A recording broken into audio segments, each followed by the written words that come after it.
So There, top security do's and don'ts. Turn it all well, on. There you go. let You me can go enjoy the weekend. I'm looking at the numbers in attendance, and it doesn't seem to matter. People are here for it. So, All right. Sounds good. Well, glad you all are here. See, I said you all. We were just talking before this, if it's y'all or you all or everyone. I grew up in Michigan. I live in Florida. I still have not, I don't use y'all as much as other people in this area of the country. So, share that. Let's get my chat back up. And like Tim said, feel free to ask questions. If it is appropriate, come off mute, throw it in the chat. It's harder for me to see a hand raise than it is the chat. So even if you have a question and you want to come off mute, instead of raising your hand, just throw it in the chat. Say, Ben, have a question. Can I come off mute and ask it?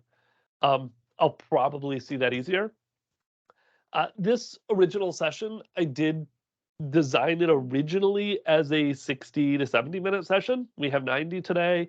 I'll try to throw in some demos, but as we go again, feel free to ask questions. If there's a particular topic you want to see or you want to see demoed more, feel free to ask. Say, let me know. Ben, can we see a quick demo of that? Because we should have some time. If you ask questions that participate you in the chat, might get you $25 too. So ask lots of questions. I love questions and being able to take this and make it relevant. Brenda, I'm glad you enjoyed my demos. Hopefully, I don't disappoint you. This presentation does tend to be a little slide heavy because I talk about features. But yes, I am more than happy to demo some, and I'm going to try to mix some of these in here. So a little bit about me, if you weren't in my earlier session, my name is Ben Stegink. I have my own company, Intelligink. Started off doing SharePoint consulting. I've been working with SharePoint back since the SharePoint 2003 days. Now do a lot more Microsoft 365 as a whole, do some Azure stuff. See, I'm enterprise administrator for Microsoft 365, Azure solution architect. I love being able to tie the two products together. I'm only an associate for security administrator. I need to go take another exam just to knock that one out. Maybe I can get expert across the board. I do have a podcast as well. I co-host it with um, a friend of mine. Actually, he works over at Microsoft now, Scott Hogue. So if you go look for the Microsoft Cloud IT Pro podcast, should I actually throw, I don't know that I have the link for it anywhere in here, but I can throw it in chat. That's clouditpro.com. That'll get you to our podcast. We've been doing it for 5 years now, talk about all kinds of things Azure, Microsoft 365 related, from that IT Pro side of things. Try to tend to avoid developer topics. LinkedIn, Twitter, go connect with me on any of those. Feel free to just search for my name too. My name is very unique, and as far as I know, I am the only Ben Stegink out there, so you can always search my name and you'll come across my website, company, social media, all of that. So, with that said, let's go ahead and dive into some of my top security do's and don'ts when it comes to the Microsoft 365 platform as a whole. This is by no means an all-inclusive list. Based on your scenario, you may say some of these don't apply to you, some of them do, maybe you'd have others on your list. As I sit down and work with different customers, these are kind of the things that I have seen people do or not do that I think everybody should be aware of. Uh, the first one of these is that you do have responsibility for your own environment. One stance I have heard and people have said is that Microsoft is in the cloud. Microsoft is securing Office 365. Microsoft 365, they have a whole bunch of security controls in place. So I don't need to worry about security anymore because I'm in the cloud. I don't have servers I'm maintaining. I don't have necessarily a data center that I have to worry about, or I don't have all these servers on my network. It's all out in the cloud. I just log into Teams, I log into SharePoint, I log into Exchange, and I do my work, and Microsoft takes care of security for me. That is a very dangerous assumption to make. Microsoft absolutely hardens that physical layer. They have extensive security around the data centers, around some of their network. They do have a lot of firewalls in place. They watch for different network intrusions. They will do some things, but you are also responsible when it comes to what are password policies. You are responsible when it comes to the whole modern authentication versus basic authentication now.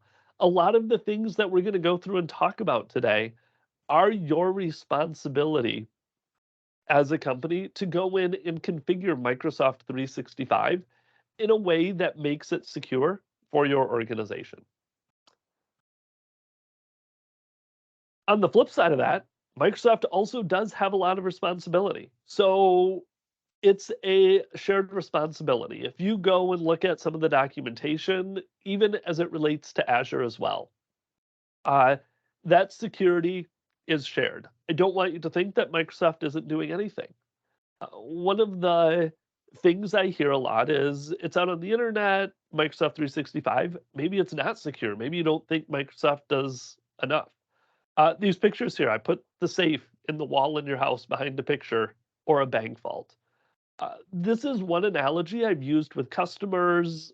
What you'd even think about is when you have money, you have $1,000, $2,000, whatever it is. Do you feel more secure taking your money and putting it in a safe in your house or putting it in a vault in a bank? You hear about people taking valuables and they want it in a bank vault versus a vault at their house. Uh, I like to think of Microsoft 365, Office 365 is the same way. Uh, I would almost venture to 100% guarantee you that Microsoft is able to secure that infrastructure and Microsoft 365 as a platform way more extensively than anyone is able to secure an environment on premises. Maybe if you said you air gapped everything, there's absolutely no connection to the outside world at all. Maybe, but you could still argue, is your physical security going to be able to match that of Microsoft? Uh, some of the numbers here you can see on the side. Microsoft gets over 24 trillion security signals that are analyzed every 24 hours. They have a crazy view of where hackers are coming from, which IP addresses is suspicious activity coming from. You can see on here there's 450 billion monthly authentications, uh, 18 billion plus web pages that are scanned, 750 million Azure accounts. 90% of Fortune 500s are in Microsoft 365. Microsoft has more than 8,500 security experts across 77 countries watching all of this. Uh, One of the things that Microsoft even has over somebody like a Norton or a Sophos or some of those is, well, they're focused on security. They don't necessarily see the traffic. Microsoft runs these services, and Microsoft sees these bad actors trying to get into Office 365 and has the ability to take action much more quickly. Typically, they will see new forms of attack, new locations that are trying to attack certain data centers or attack Azure before some of the security companies are, simply because they're running the software, they're running the services that these attacks are happening against and can act accordingly. Along with that, you get the benefit of what they see across the entire spectrum of Microsoft 365 services. When it comes to somebody trying to access Azure Active Directory from a specific IP address, Maybe they're not trying to access your particular tenant. They're not trying to use your username. They're trying to get into one of the Fortune 500s. But as soon as Microsoft detects that, they're able to roll out policies and implement security that protects all of the other customers as well due to this one attack or this one threat vector that they are seeing occur against one of the Fortune 500s.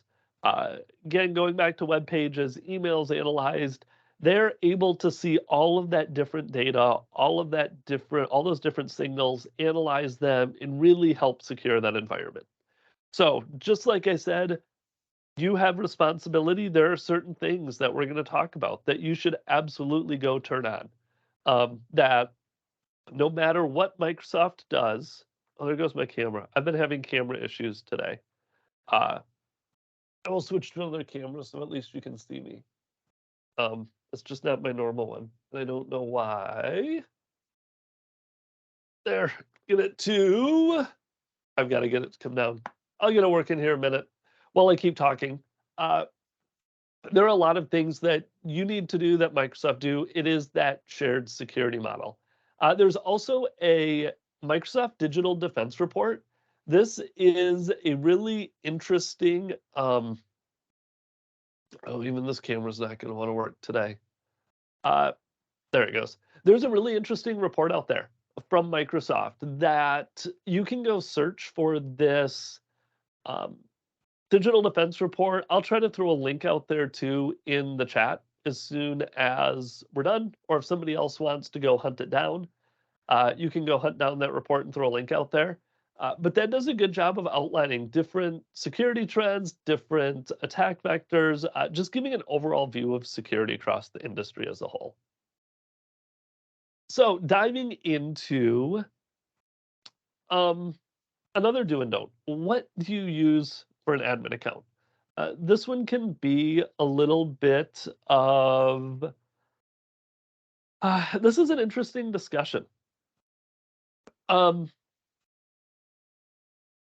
lot of companies that have come from the on-premises world, and something that I see transition forward into Microsoft 365 and Azure AD is that they want their admins to have two different accounts, a normal account and an admin account. I would advocate that you should stop doing this in Azure AD and take advantage of privileged identity management. Reason being, if you have a normal account and an admin account, your admin account always has admin access. If that admin account gets compromised, someone can go in and use that admin account. They can log into your environment, do whatever nefarious deeds they want to do with that admin account. Use your normal account. I get the separation of accounts to a certain extent, especially in an on-prem world. You don't always want to be using that admin account, always be logged in as an admin. However, what privileged identity management gives you the ability to do is say, my normal account has the ability to elevate itself to an admin account when needed, but for the rest of the time, when I'm doing my normal day-to-day activities, working in Teams, writing emails, opening documents in SharePoint, it's just a normal account. If those credentials are compromised, if somebody is able to get in with that account, it just has normal access. It's not going to have admin access to all of my other services, to all my other features. If I try to get into the admin center, it's going to actually give me access denied. However, when I need to go take admin activities or perform admin activities, I need to get into the SharePoint Admin Center, the Microsoft Admin Center. You actually go log into Azure, into Privileged Identity Management in Azure, select the admin role you want, Global Admin, SharePoint Admin, Exchange Admin, activate that admin activity, and it will go in and elevate those permissions for a specified amount of time to a admin level. So maybe it's 8 hours, maybe it's 1 hour. You have those admin rights. After that time, it goes in and expires, and you're back to a normal account. gives you that benefit. You're not always an admin. It also gives you the benefit of now all of your admin elevations are audited. You can go in and see a history of Ben elevated his account to an admin level at this specific time. And Ben was an admin for 8 hours. And you can require people to put in um, put in a reason why they're elevating this admin account. They want to perform these certain activities, they need to administer exchange, whatever that may be. And you can't even go to the extent that you put approval on it. So you request admin access, and maybe somebody else on your team has to approve that admin access in order for you to be able to go in and perform those activities. Yes, and that is a good point, Cody. And if you were looking for it, Eric, this does require an Azure P2. Um, that is why I put this bullet on this slide. Sometimes it's cheaper. Sometimes maybe your admin account and your normal account are both running like an E3 license. You're paying more for two E3 licenses than you would for one E3 license in Azure AD P2 because you don't need to go in and get this license for everybody in your organization. It's only going to be for those people that require this privileged identity management. And Eric, you asked where it is. If you go in and search for privileged identity management in Azure, I don't know. We can go in. This goes to my demos. If you go to your admin center, go to portal.azure, and mine's right here. It's this Azure AD privileged identity management. It's just a service in Azure. So this is where I can see like my roles. So I can go elevate myself to any of these roles. It's going to show my active assignments. Um, I'm elevated myself to global admin right now, so we can get to some stuff later. And then if you go in and look at like audit history, you can go see when I elevated those admin roles. Uh, yeah, and I saw, Kirk, it looks like you have two accounts, but you still do privileged identity management on your admin. If you are going to do two accounts, I would absolutely still do this on your admin account. To me, for admins, it's worth the extra cost of an Azure AD Premium P2 license to have this for admins. The argument that I have seen, and I understand it to an extent, is that by having two accounts, maybe your admin account has access to additional SharePoint sites or additional teams because you need to administer help with HR or help with an executive team or an executive SharePoint site. And you don't want to inadvertently stumble across information doing a search or in those day to day activities where that normal account doesn't necessarily need access to as many locations within Office 365 as maybe your admin account does. But this is one of my, don't ignore this. Go get a couple premium licenses if you need to, but turn on this privileged identity management. It goes a long ways to securing your environment from just a security perspective, but also that auditing approval, that type of stuff. The next one I have is, I skipped a slide. Is that the one I wanted? No, this is the one I wanted. Understand that Microsoft 365 in its entirety is more than just collaboration. Office 365, and I did a whole YouTube video on this too. Office 365, absolutely. There's not a ton of security stuff in Office 365. It's more collaboration. It's your teams, your SharePoint Exchange. But if you're going to do the full Microsoft 365 license, where you get the enterprise mobility and security with it, you get your Windows and some of the Windows Defender. There is a lot of functionality that has been added to Microsoft 365 as a whole. I have conversations with clients where I will go in the and start talking to them, and they'll start telling me about different security products they have, different security solutions they have, um, all of that. And like, well, did you know that's in Microsoft 365? Did you know you can do data loss prevention in Microsoft 365, or you can do mobile device management. People are surprised at the extent of features that have been rolled out to Microsoft 365. And I see one more question about PIM here. Shared management, you being internal to the company, but we also have an external IT company. With PIM, when I need to reach out to the company to get access as an admin and vice versa. If you turned on PIM, potentially you would have to if you put the approval process in place. Approval isn't necessary. You can just self elevate to that admin role, and it just goes through and it takes 5 or 10 seconds to elevate you to an admin. So you don't necessarily have to involve anybody else if you don't want to. Um, it just, from that perspective, even though you can do it yourself, it helps from that auditing. And if somebody got your credentials and tried to like run scripts or access your environment, it didn't even think that as a part of the script, I need to elevate my account. It offers some protection there. Uh, so yeah, back to this mobile device management.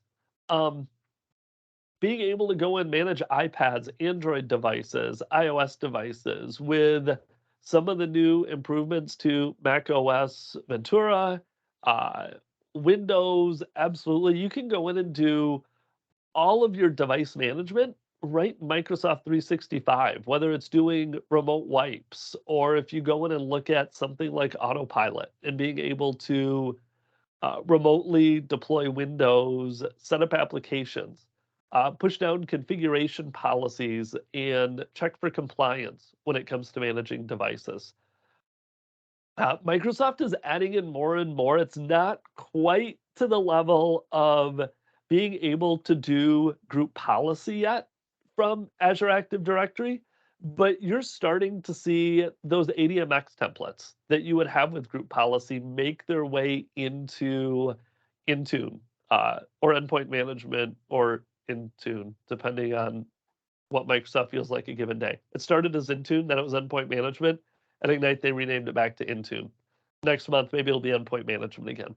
Who knows? But being able to manage all of those devices right within Microsoft 365, you don't necessarily need to go out and get a third party. And if you are paying for a third party, it's probably worth doing a comparison on what you can do with the device management in Microsoft 365.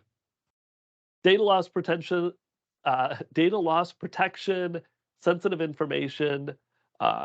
I was working with somebody the other day and I forgot I had turned on a policy in my environment, and he copied and pasted an IP address to someone external from my company. Uh, Perfectly valid scenario, but it actually flagged the message because DLP can watch for not just HIPAA, PII, financial information, but they've added sensitivity labels and recognition of sensitive information in there now for IP addresses, for connection strings, for SQL, uh, for like storage keys for Azure storage accounts. So some of that information that uh, you would think of that it's not the typical sensitive information, but it's absolutely information you don't want to necessarily be shared outside of your company. Web monitoring and filtering, this is built in. I have a client we just rolled this out for the other day where using Microsoft Defender, you can go in and actually monitor website traffic. You can go in and whitelist, blacklist websites. You can go in and block certain categories of IP or certain categories of websites. Uh, all within Endpoint Manager, Intune, Microsoft Defender, Purview from the compliance. You're getting all the lifecycle management. Some of the stuff that was just talked about in the last session when it comes to that information governance. Uh, all of that stuff is in there, and even an identity provider for single sign-on. Um, Another client I'm working with, they have other third-party products, but Azure AD is their identity provider. So Azure AD, we've set up to be that's their username, that's their login. They have SSO for all of their other cloud apps, tying back into Azure Active Directory. I don't know how many different third parties are just built right in. It's at least a couple thousand, maybe up over 3,000 now. It is all OAuth SAML based, so even third parties that aren't baked right into Azure AD, a lot of times they have guidance for how you can use Azure AD as a single sign-on provider. And that gives you all kind of benefits. We'll talk about conditional access in a little bit. We'll look at some of the audit log stuff. But tying all of those different apps into Azure Active Directory gives you that ability to apply conditional access not just to Microsoft 365, but to all those other cloud-based apps as well that are using Azure Active Directory for that identity provider. So when you do start thinking about Microsoft 365, think about it as more as that traditional Team SharePoint Exchange, but really it's an entire management platform now where you can, like Troy said, move to the cloud, run everything out of the cloud, and not worry about having on-prem devices. Some of my clients are up 7, 8, 900 employees, don't have a single server on premises. They're using servers in Azure. They're using Azure Active Directory as their identity provider. Um, those cloud GPOs, ADMX templates, configuration policies. There is a lot there now when it comes to configuring your environment and managing your devices.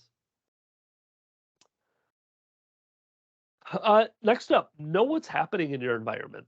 Uh, Review logs, set up different alerts within your environment when it comes to what activities are taking place. There's a lot of different functionality across the unified audit log. This is one that comes, I'm pretty sure, with every Office 365 plan. You have access to the unified audit log. When it comes to some of the hunting Microsoft Defender for cloud apps, that's going to start getting into some of those E5 licenses.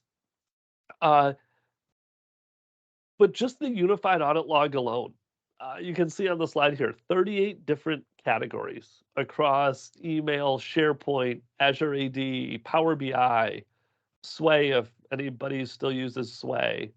Maybe some planner stuff in there. I can't remember all the categories. 300 different activities, all within the Compliance Center, that you can go search across and set up alerts on. So going back to a little bit of that shared responsibility model, don't necessarily rely on letting Microsoft or rely on Microsoft telling you when something has gone wrong in your environment, maybe when there's a security vulnerability, but go in and set up some of these alerts and these policies for yourself so you can be alerted about those activities that you care about when it comes to your environment and securing your environment. So this is what I'm gonna jump over and show. I have the audit log up here. There's a couple different flavors of the audit log now. You have the new search and the classic search. Personally, I'm not a big fan of the new search. The UI is the same in terms of what you can search for. The new search, you create a search, it goes and runs a search, and then it gives you the results later that you can download. It's great if you're willing to wait for the results and you want to see them later, you want to save them. There are times I still like to be able to go in and search and actually see the results right away. We'll see if classic search is lit up. This is the other thing I've noticed. If you have the unified audit log, like you may notice that went gray and white really quick. There are times with this audit log where I have had it take like 5 or 10 minutes for my dialog boxes to be enabled. I don't know what it is. I don't know why it is. So if you go to the unified audit log and everything here is grayed out, just give it a few minutes and it might show up. But what this does is you can go in, pick dates and times. These are all those different activities you can search for. So if you haven't seen it before, it's fascinating. Yeah, that's a good point, Pascal, too. You can also do this with PowerShell. Stacy mentioned it this morning. If you can do it in the UI, you can do it in PowerShell. It is fascinating what you can find in here. From people accessing files, copying files, recycling files. That's going to be all your SharePoint stuff, files to document libraries, anonymous links being created or sent out. If people are sharing files, um, Exchange, if you start looking at Exchange, this has activities for people copying emails, deleting emails, moving emails to a different folder. You can go in and set file folders, sites, search for specific users. So I'm just going to go in and do a blanket search for the last week. We'll see how long this takes to return. There are a few things to be aware of. If you have an E3 license, you'll get 90 days of audit history in here, where you can go back and search these activities for 90 days. If you have an E5, they'll let you go back 365 days. So you'll have an entire year's worth of data in this audit log. However, if you do too big of a blanket search, kind of like I've done, one, it can be slow, but two, a search will only return 150, will only return 50,000 results. So you can imagine if you're a company of several thousand, 700 or 7,000, 8,000 people, and you do a search for everybody and all their activities, you may only get like an hour's worth of data because you can see I had some OneDrive issues. This is downloading a whole bunch of OneDrive files. But because it logs so much data, 15 minutes of data for a 700,000 or 7,000 person company could easily hit that 50,000 item limit. This exists in the UI, it exists in PowerShell. There are ways you can go out and find ways around it to be able to do batch searches and return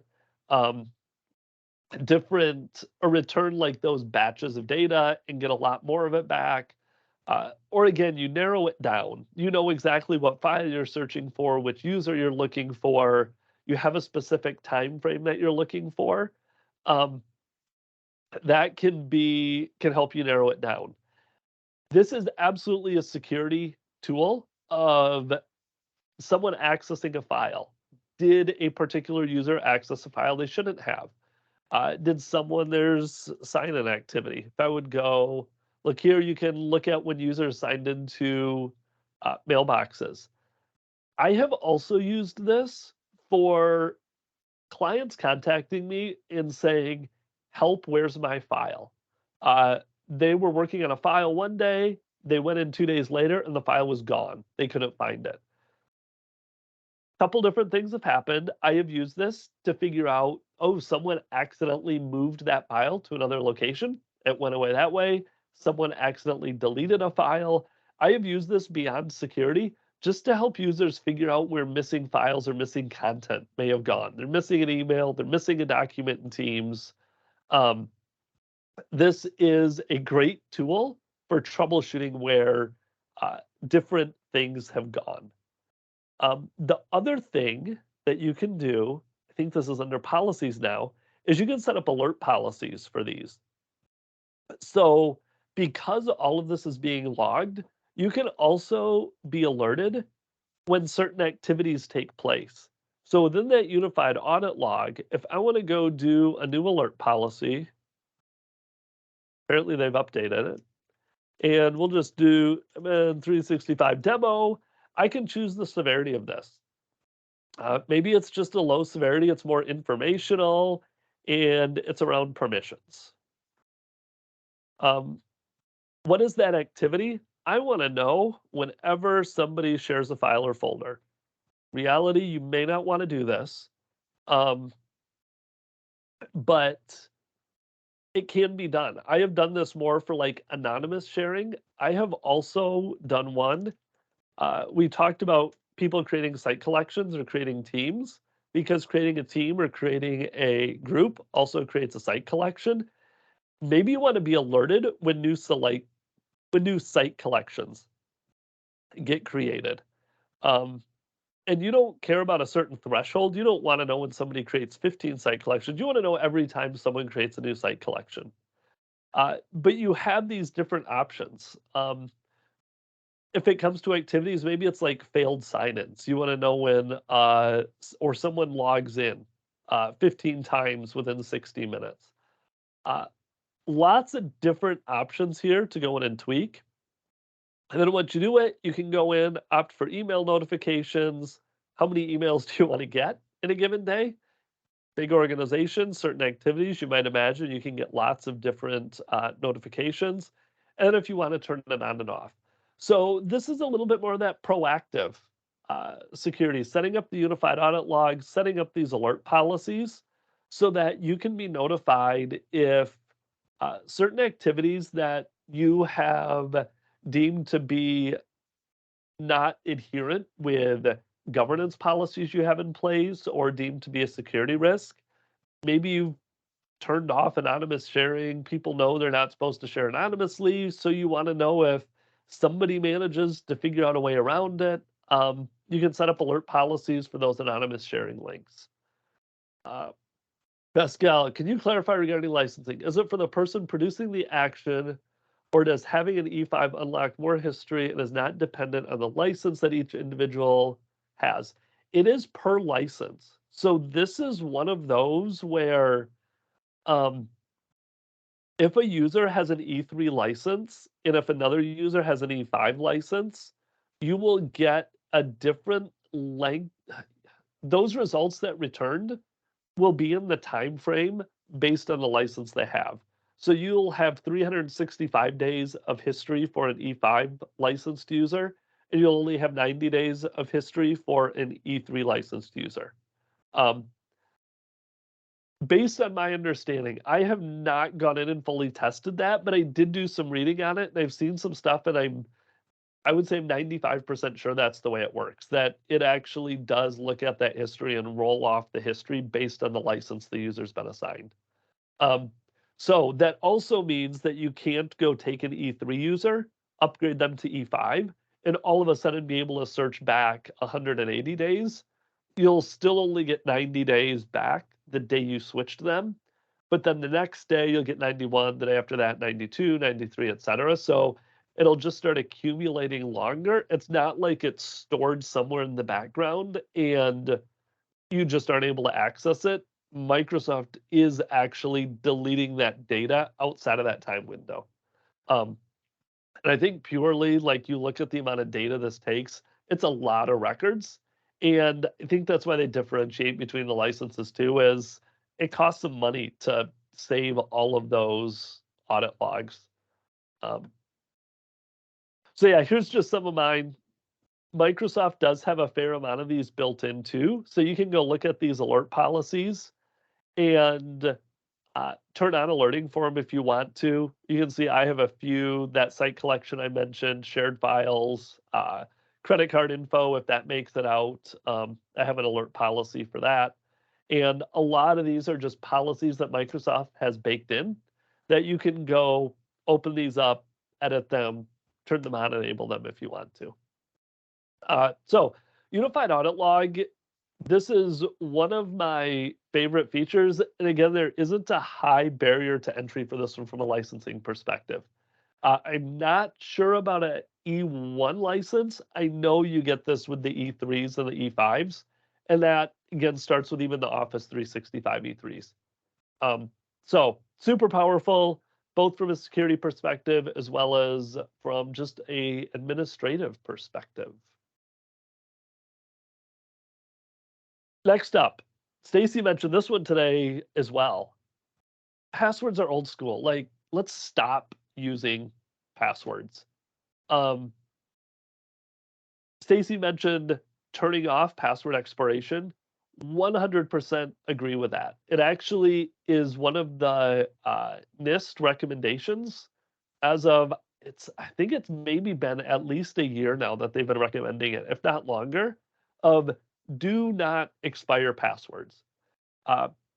Reason being, if you're expiring passwords, what do people do every 90 days when they have to come up with a new password?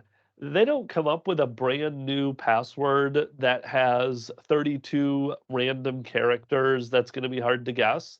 They like change the last two characters to the month or the current year. I'm guilty of this. I have one password I use a lot, and I tend to just fiddle with the last 4 or 5 characters on it when I need to do a password. The more often users are required to change passwords and come up with a new password, the less likely they're going to be to make it secure. Exactly. Tim, you guessed my password. It's password 2022. You missed the @ sign, though. There's an @ sign in there somewhere.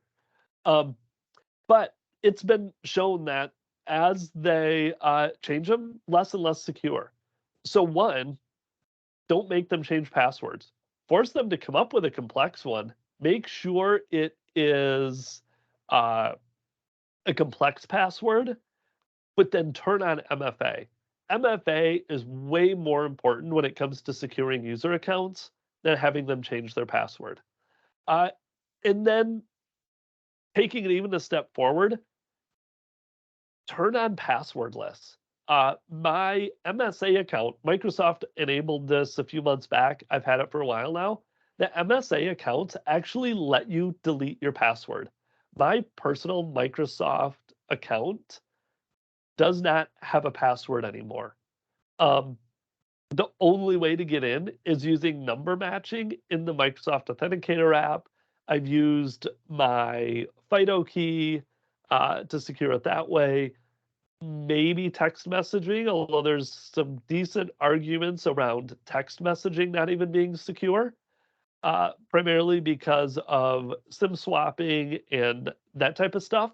Although I just saw Verizon came out with the ability to go in and lock your phone number to your phone now to help avoid the SIM swapping issue. So even some of the cell providers are coming up with better ways to secure your device so that SMS does get to be a little bit stronger. I have my password for my Office 365 account, for my Azure AD account, in a password vault. I don't know what it is. I use it maybe once a week, and it's only a scenario where nothing else works. Ironically, logging into a Windows 365 cloud PC from the remote desktop agent on a Mac still forces a password. I have to use my password for that. But other than that, it's all FIDO keys. It's number matching in the Authenticator app. Tying in all of those security benefits, I think I've even seen some stats. Doing MFA alone will eliminate like 95% of breaches because that's where most of them come from. And if you get away from passwordless and you start doing the number matching, it reduces it even more because people don't get the MFA exhaustion where they get so many prompts, they just start ignoring it. Doing some of the passwordless is significantly better. So let me go through. I saw a whole bunch of comments up here. Changing passwords, yeah, they get tired of making it stronger. Military changes passwords every 30 days and cannot use any combination less 10. Yeah, that would be frustrating. Try too many passwords, especially when you have different passwords for different environments. Hybrid environment where you're syncing passwords, how to implement passwordless.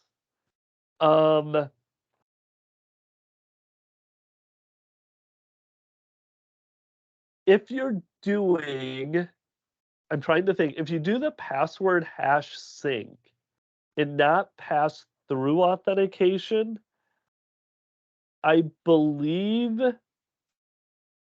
you can still go in and enable passwordless and start doing that. If nothing else, keep the passwords the same and do MFA and conditional access.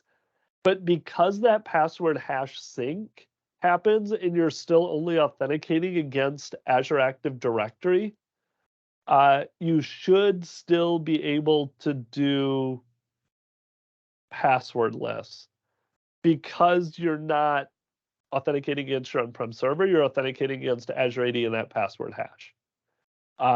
So that should all still work as long as you're not doing like ADFS or you're not doing pass-through authentication with Azure AD Connect. Or they start with a temp password and then change it in the cloud. Yeah, that's essentially accomplishing the same thing because if you change it in the cloud, then you're doing like the password write back to on-prem, and you're still doing the password hash synchronization. Yeah, that's the only thing I could think of. Yeah, was that okay, Neil? And Daniel, it looks like said the same thing. You can turn on passwordless with password hash. You can force, it's usually only if desired. So that would be the way to do is get to the password hash synchronization and not doing pass-through or ADFS. Yeah, my only caveat is I got a subset of users that have a file share that relies on the on-prem credentials. Got it. So Yeah. I'm not sure what to do with that. Yeah, and that's you let them use the passwords, but you try to get away from, or you don't force them to change it. Keep it, make them pick a complex one, but then don't force them to change it. That's about the best advice I have there. Yeah, thank you. Tim, what do we do passwordless with password hash synchronization for Azure apps? Working on what device sign-in looks like. We do passwordless with password hash sync for Azure apps. Oh yeah, Tim said migrate to SharePoint, Neil. Tim, I'm not. Do you want to come off mute and ask that question? Sure, it's less of a question. I was just stating Oh, that okay. we do use passwordless policies using password hash sync. The device sign in, I think you need Windows Hello for Business. I'm not sure it looks like we're working on that piece right now, not using your domain credentials and just joining everything to Azure AD. So there's still a little bit to figure out there. There's ways to do it, but it takes a little bit of planning. Yeah, the Windows Hello does, especially like the camera works okay. I think you can use FIDO keys now. You can use fingerprint IDs with Windows Hello. So that can help with some of that too when it comes to the device sign-in. But I do agree, Tim. I've done a few of the device sign-in things, and especially if you don't have the biometric stuff built right into the computer, there's some workarounds. Like if you have a USB fingerprint reader or something like that, or if you're using a camera, because if you don't have Windows Hello, there's ways to figure out how to get around it. It's a little goofy. I agree with the device sign-in. Right. And that we don't have a hardware standard. So some of our devices have this. So if you do have a hardware standard and you do have a biometric, it makes things easier. But then you could be opening up, if you plan it, you might be opening yourself up to some device spend to get your hardware to the point where you need to utilize the technology. So yeah, exactly. Now all right. Go ahead, Neil.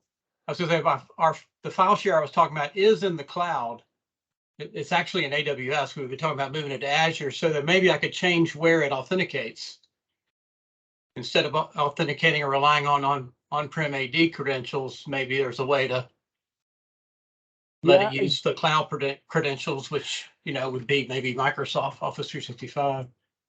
Yeah, I know if you do like the Azure file shares, you can join those to Azure Active Directories. You can do an Azure AD authentication against Azure files with a file share. That's another one where I don't know that it supports passwordless yet.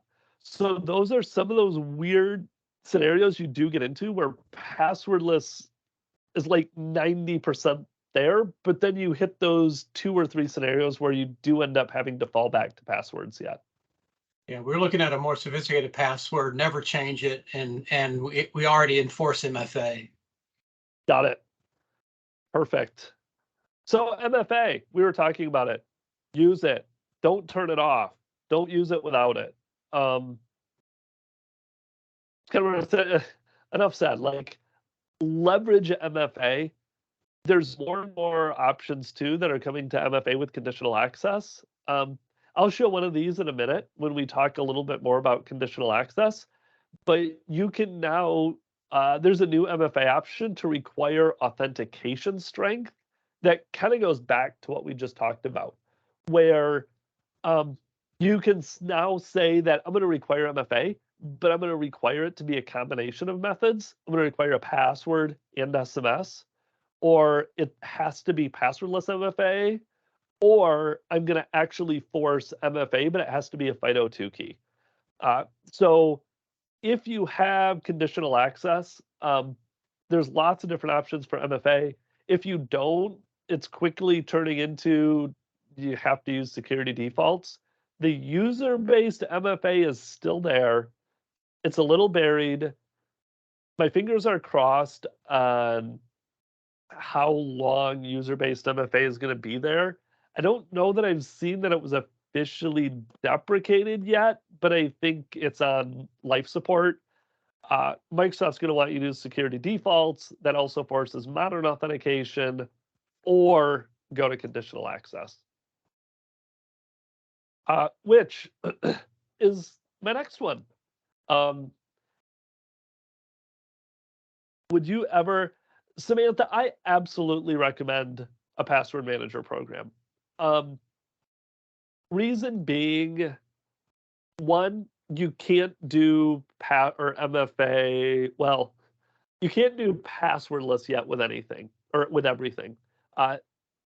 If you're tied into Azure AD, you can do a lot, but there's a lot of other services you may even be using as a company that you still require passwords for. Or again, my scenario, RDP access, or some of the other people are talking about, like logging into devices, logging into file shares. Use a password manager. I've worked with clients, it drives me nuts. We'll be on a meeting and they'll need a password, and I see Notepad pop open, and they go copy their password on a Notepad. Sometimes they even drag Notepad over onto the screen that they're sharing and copy the password out of Notepad into whatever we're trying to log into. It would take me half a second to grab a screenshot of it and have their password. If you're going to use passwords, or you're going to have to use passwords, go out and invest in a password manager. They're not crazy expensive. They're going to cost you a little bit. I use 1Password for all of my passwords. Anytime I have client passwords, client access, for our family, we use 1Password, so my wife and I can share credentials. There's a bunch of them out there. That's just my personal favorite, but absolutely go invest a few bucks a month in password managers to help keep them secure. Yeah, Tim said Bitwarden. Any concern, Neil? I have concerns about one of them, and this is my concern. I completely blanked on the name. It's the other popular one that's out there, and for the life of me, I can't think of the name of it right now. That's been hacked a couple times. LastPass. LastPass has been hacked like twice now.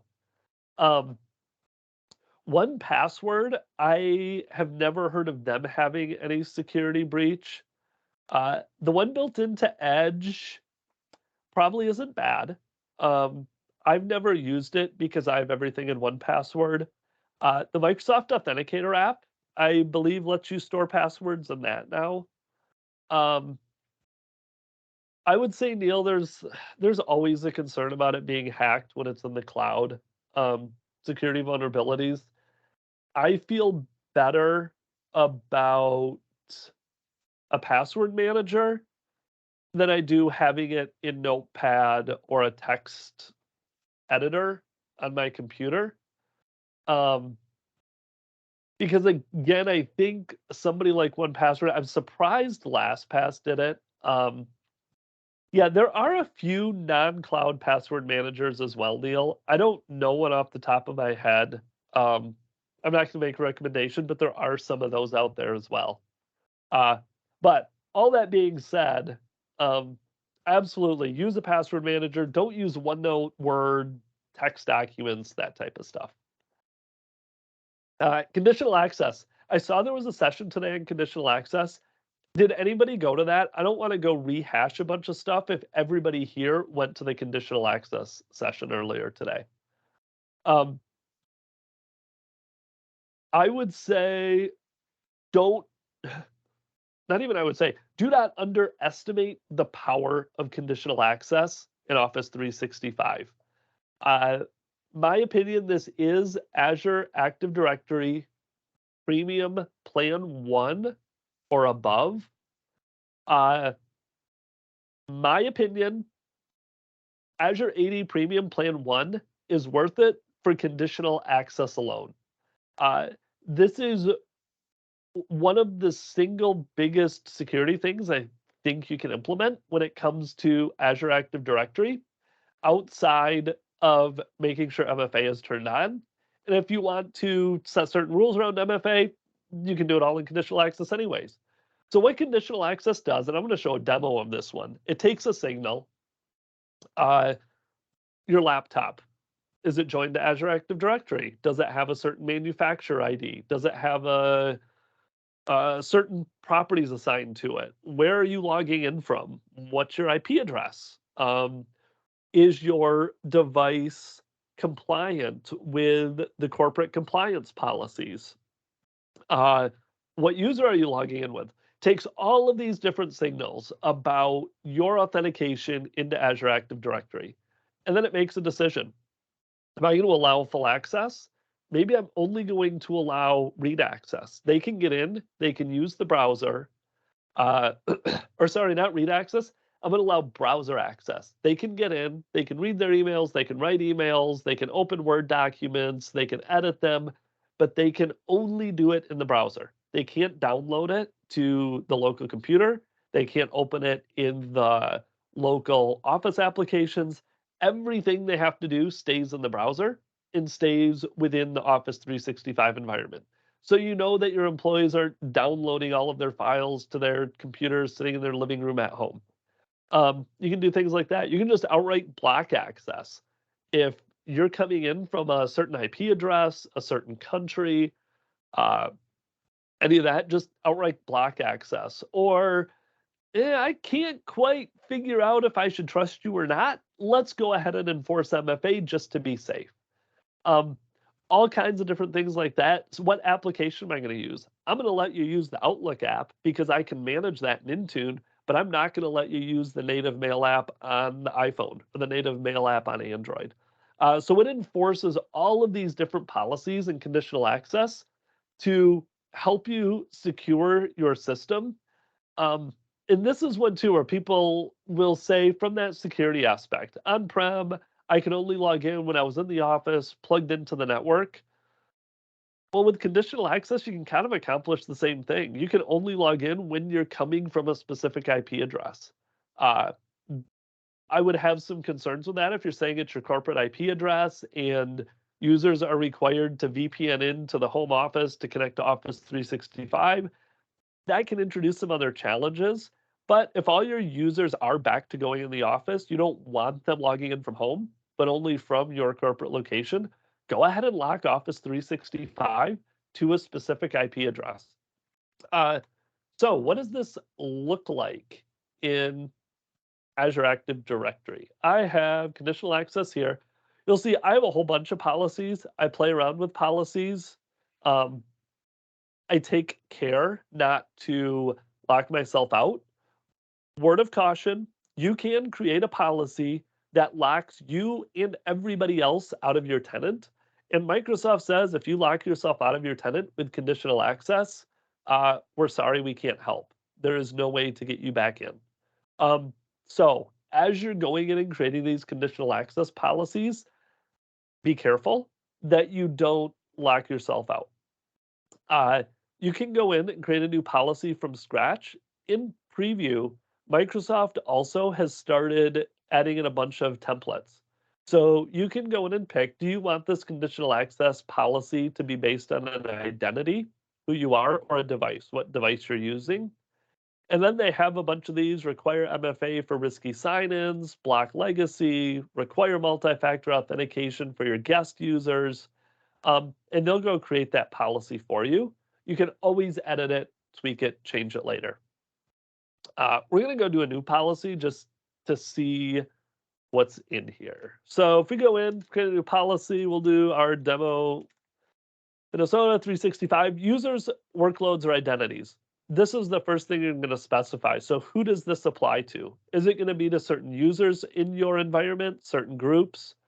Workload identities, you can actually do this to service principals now. So it's not just tied to specific users. So all users, select users and groups. directory roles, this is kind of a nice one too. You can go in and set conditional access policies so that they apply to anybody that's a global administrator within your organization. So you don't have to go in and remember to add them to a certain group. If they have global admin rights, they're going to get a conditional access policy applied to them. As you go through and do this, my best practice is always go in and exclude a user so that you can get back into your environment if you mess this up. This is some of that protection around not locking yourself out with conditional access policies. This is my user that I always exclude. I'm not going to tell you the password, but this user, you can see I used a random string of characters for the admin username. It is like a 32 character random password for the password so that people aren't going to be able to guess it. If people go in and try admin at IntelliJink or administrator at IntelliJink, that user doesn't exist. It's this gobbledygook of characters that's stored in my password manager. So that could be another do or don't that I add. Don't use admin as your admin account in Office 365. Use random characters. It's harder to guess. But go in, create it, apply it to somebody, but then exclude a user so that if you do mess up, you always have a user you can fall back on to get back in and undo it. Once you would go in, and I'm not going to do it here because I'm going to make sure I don't flip it from report to on. Once you've gone in and specified who this is going to apply to, you can go in and start picking which cloud applications do you want this to apply to. So this is another one of those signals that you pass in, is this is going to hit all of my Office 365 apps. And you can see Microsoft gives you the warning, don't lock yourself out. It impacts Azure as well. That is a key thing to be aware of here. One of the apps in conditional access is the Azure Management Portal, which is logging into portal.azure.com. So that is how you can completely lock yourself out, is by applying this to both Office 365 and Azure. If you want to do select apps, this is a new one they put in place. You can filter based on app. So if you create different groups of applications, you can go in and do a filter. This came out like a week ago. I haven't had time to play with it yet. But you can go in and select them as well. So you'll see you have Office 365 in here. If you're looking for Exchange, the Azure Management Portal that I mentioned,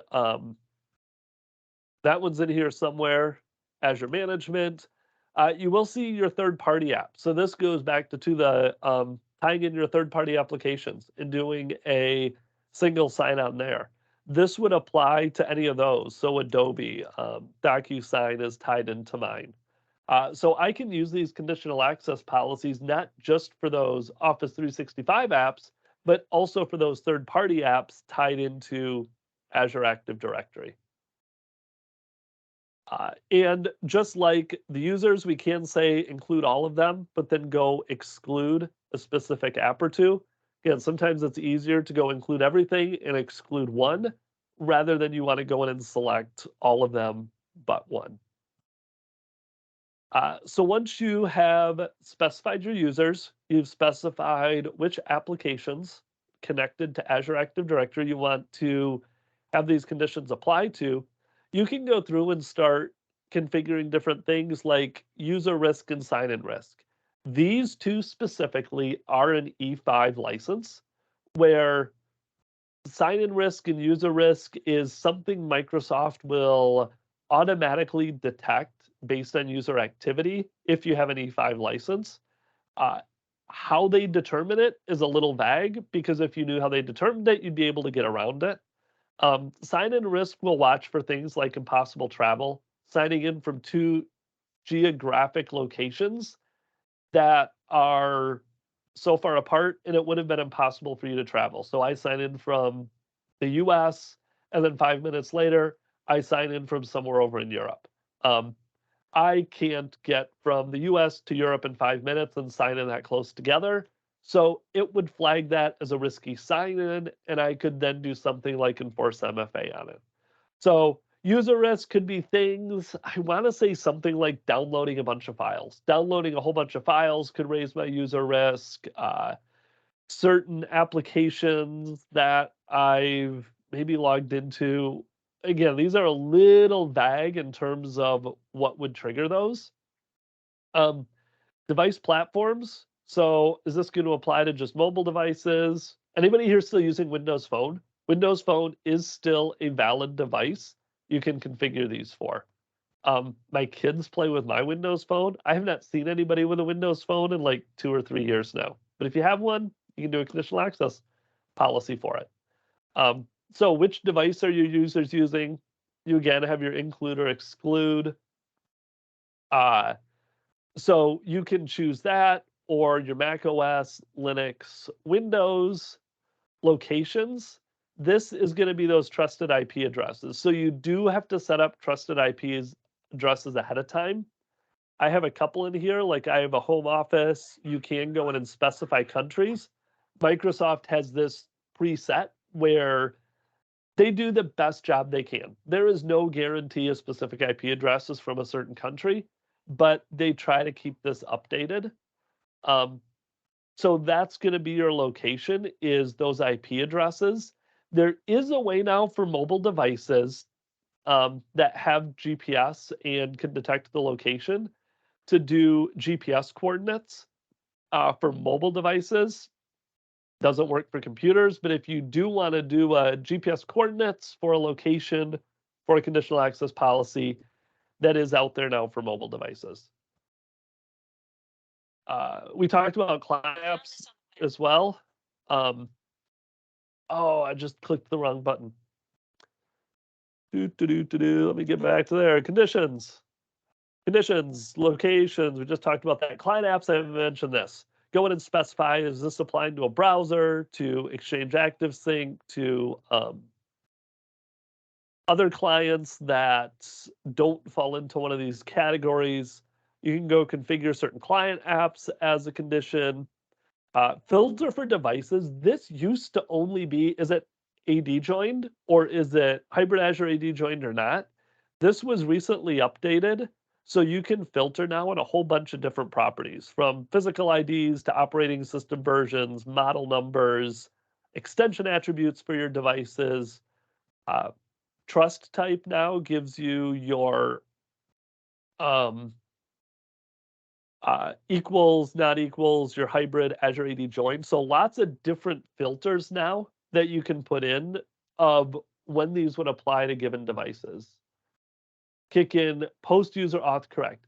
Yes, so I've had this question before too, Pascal. All of these kick in after user authentication or during, I would say, because it still enforces MFA and looks for risky policies. It is, I don't know that I would say it's post-user auth. It is post-user validation-ish as well, in terms of like, is it going to prompt for MFA? Primarily because you're hitting Azure AD and it doesn't know who you are until you put in your username.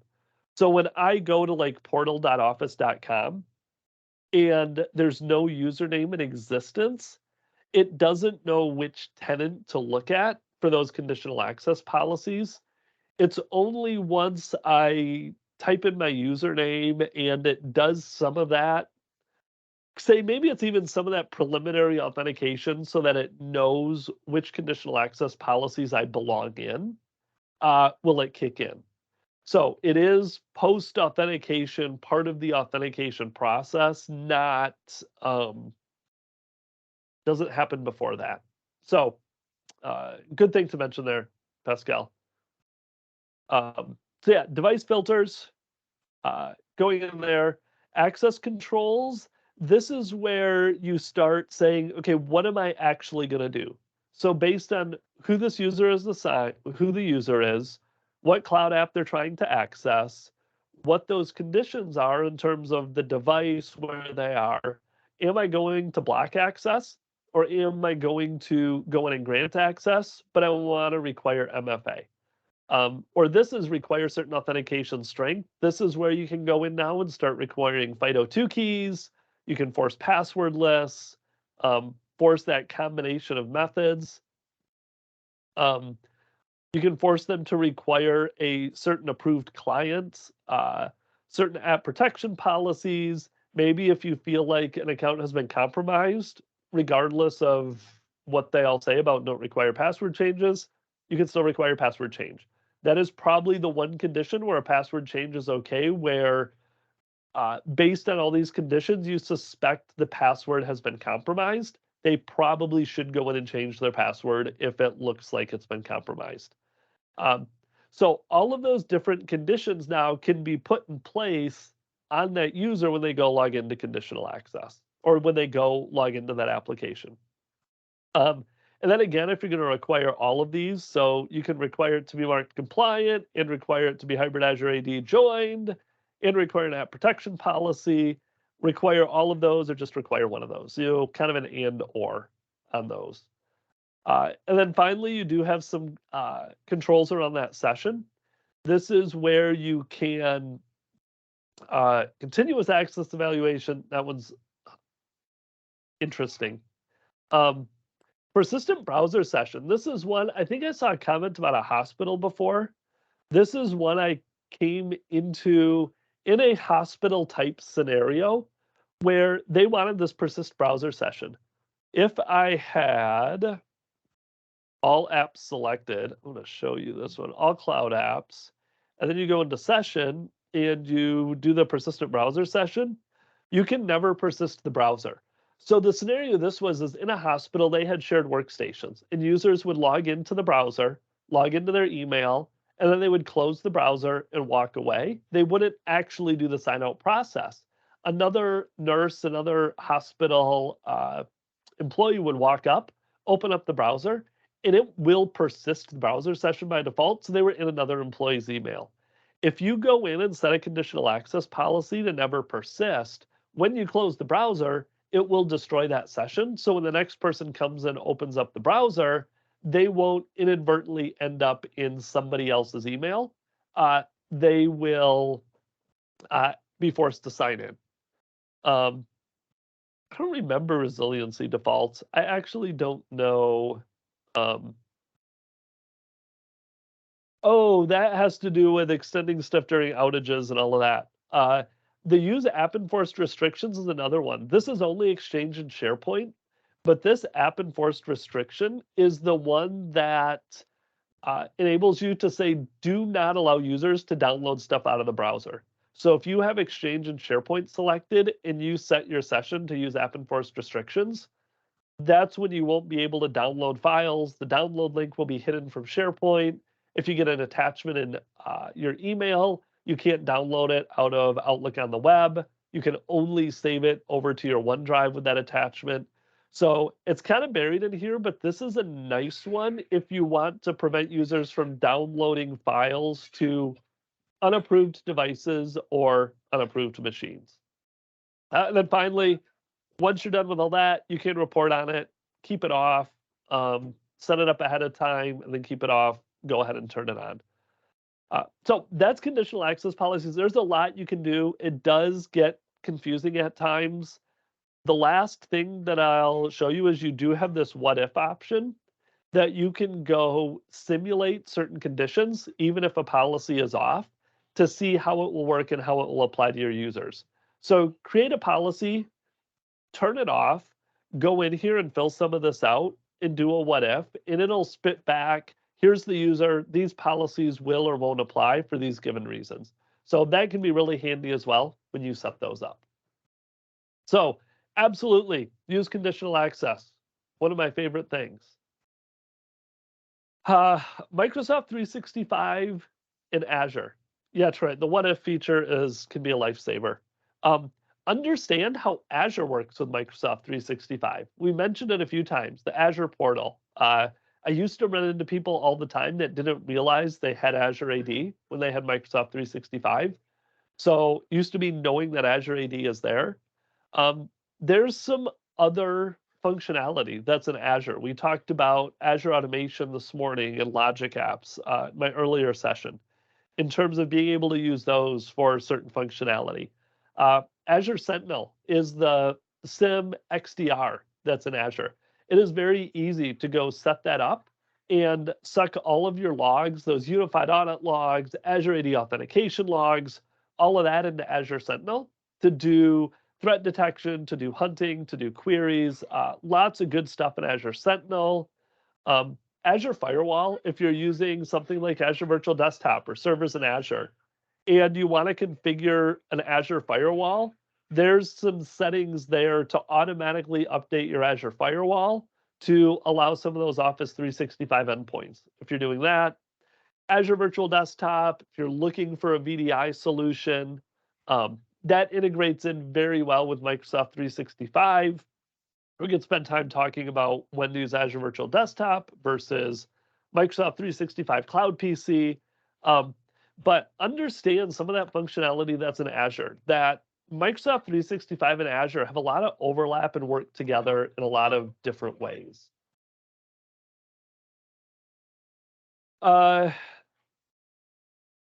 Finally, think about zero trust.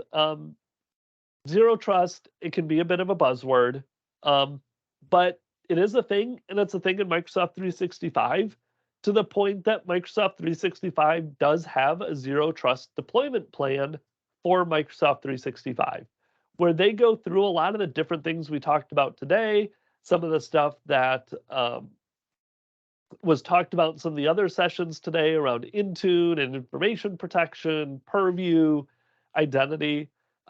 I will upload my slides as well, so you can go grab this link out, or if someone wants to go find it real quick and throw it in the chat. But there is that deployment plan out there. If you are in an organization where you need to do zero trust, go ahead and follow this documentation. Go out and check it out, everything they have.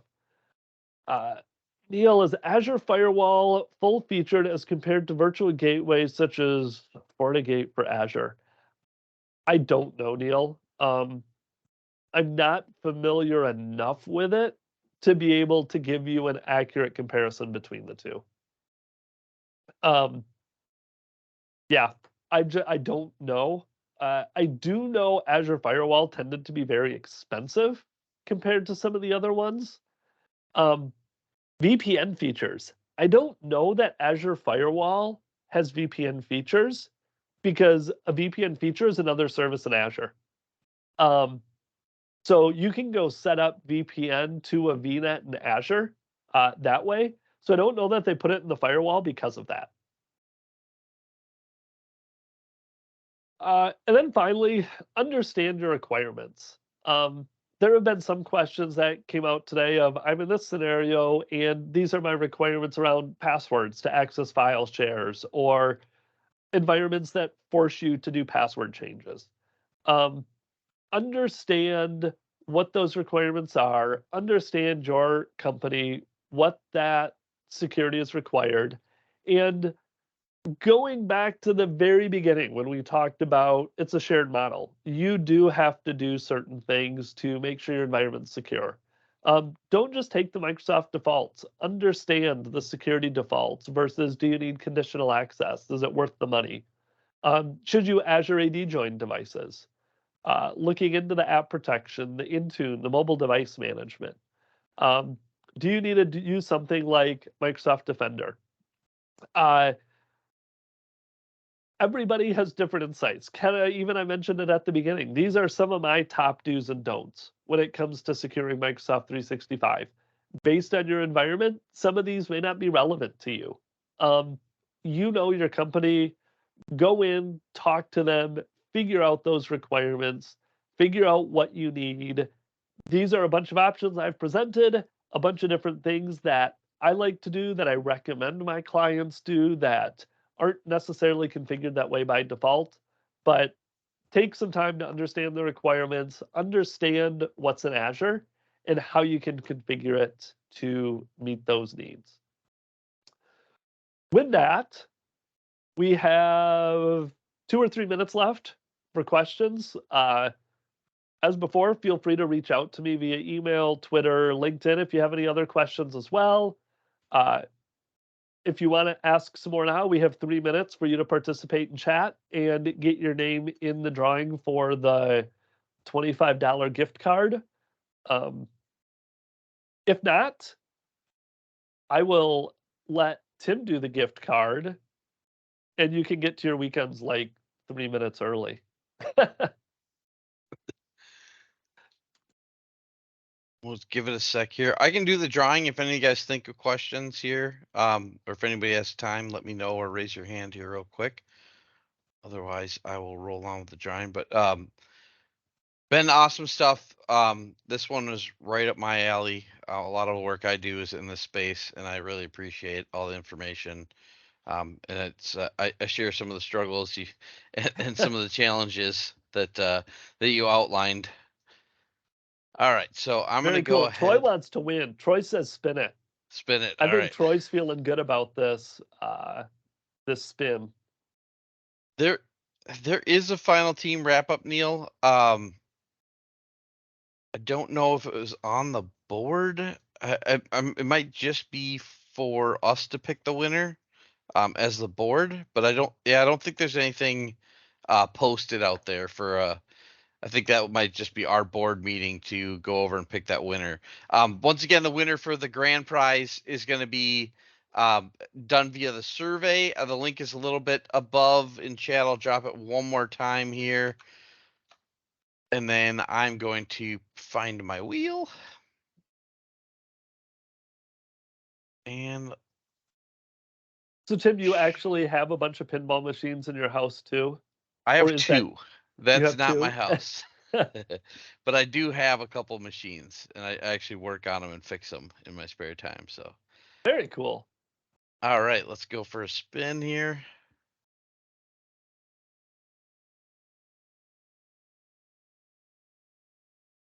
Salmon. If you're cool with me sending the gift card to the email address you registered to, I can do that. Otherwise, you can reach out to me to change it to tim@mn365.org, or just let me know. If you want to put it in chat, I can look at it there too. It's up to you. Congratulations. Let me stop sharing. Congratulations, Salmon. Sorry, Troy. You're gonna have to try again next spring. 6 months, Yep. right? Yep. We do biannually, so it'll be generally I want to say like April or May is when we typically do the spring admin. So we'd love to have you back as well, Ben. It's been great. I really appreciate you doing this. This is a lot of great information. So. Well, thanks. I'd be happy to come back. I always have fun. All right. And one last thing too, the YouTube, I'm sure they mentioned this at the keynotes, YouTube, MN365 is all of these sessions will be posted. I believe we'll be posting the decks as well where we can get them. So if you did miss any other sessions, probably usually takes us about a week to get them all uploaded and organized and trimmed up and everything. But our YouTube page will be where you'd go for that. In fact, I'm trying to stall while I find the URL. Okay, here it is. Any other questions? Well, Tim looks for the URL. Any other questions? Everybody's like, no, I want weekend. It's 5 o'clock. Can I ask a quick question? Sure. And if this is off topic, I apologize, but you were mentioning RDP using the